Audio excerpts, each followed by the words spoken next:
Bonsoir.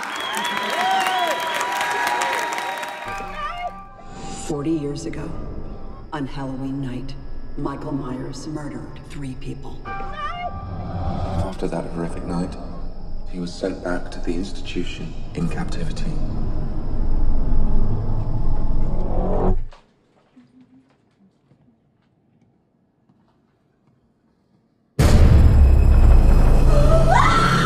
Salut, c'est Maximus.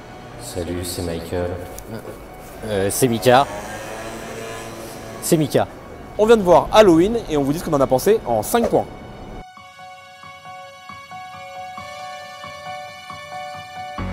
Point numéro 1, l'histoire. Alors ce nouvel Halloween se situe 40 ans après le premier, après l'original, faisant fi de toutes les autres suites et de toutes les autres sagas qu'il y a eu autour de Mike Myers.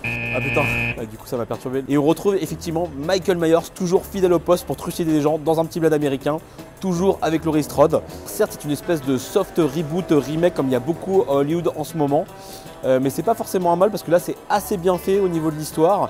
Et en plus, il y a plein de nouvelles petites idées assez sympas qui arrivent, notamment par rapport à la famille et aux personnages. C'est un pari un peu risqué au final de faire table rase comme ça de toutes les suites qu'on pu avoir après Halloween 1, la nuit des masques. Mais au final, c'est super bien vu que c'est super assumé.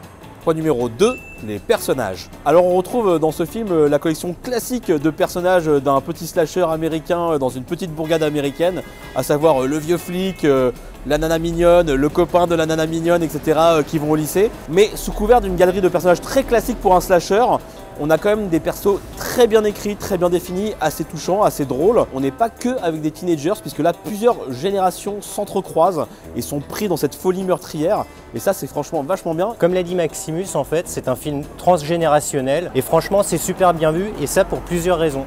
Déjà parce que ça fait référence au slasher et que sur 3 générations comme ça, c'était pas vu. Le personnage de Jamie Lee Curtis dans ce film incarne complètement le thème du film qui pour moi est le féminisme.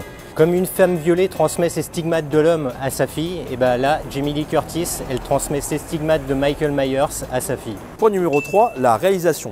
Derrière la caméra, on trouve David Gordon Green, un réalisateur que je ne connaissais pas, qui a fait quelques films, notamment Stronger avec Jake Gyllenhaal. On sent qu'il est vraiment fan du premier Halloween. On sent aussi qu'il veut vraiment faire un hommage au premier Halloween et être fidèle à l'ancien tout en modernisant la formule.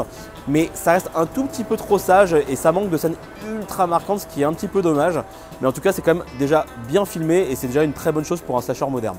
C'est vrai qu'on peut trouver que la réalisation manque un peu de brio, mais au final c'est une réalisation super propre et qui fait vachement référence aux slashers des années 70 avec cette espèce de lenteur qu'on connaît de ces films-là à cette époque et qui faisait vraiment peur, et en même temps des années 90 qui apportent ce petit peps comme Scream ou Souviens-toi l'été dernier.